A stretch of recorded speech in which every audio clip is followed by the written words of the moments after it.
Walk to St Audries waterfall. Walking on the precipice of beauty and danger, admiring the cold shores of winter on a Sunday afternoon.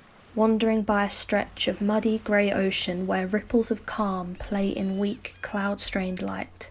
See that beautiful, restless beast, playing to an artist's eye, but in an instant. I cannot say when.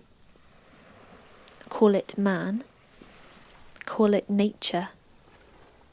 Something provokes this beast into pounding waves of rage. The tide hurtles forward, tearing back the ground before it, looking to lash out at anything within its reach. And encounters an ancient wall that towers before it, made up of woven lines of rock, of sharp crags and juts. This wall that holds our human world upon its tired back, that protects us from the swirl of anger ready to attack.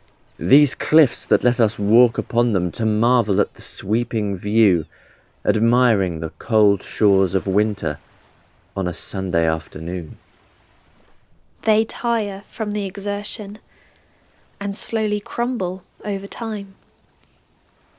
Defences withering away, plunging to the floor below.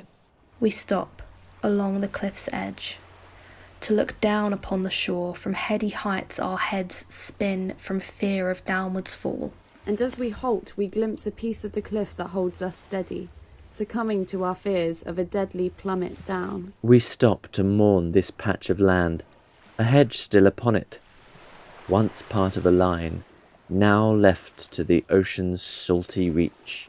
And by the hedge, waiting to be claimed by the maker of its demise, sits a bale of hay all bundled up by human grunts, labour, laughs and lives. By human exertion. The circle of life. The cliff toils to protect. No more. We murmur in wonder at the cliff's ruin before trudging onward and leaving it behind, hoping our path will remain beneath our feet. Mildly mindful of the dangers ahead.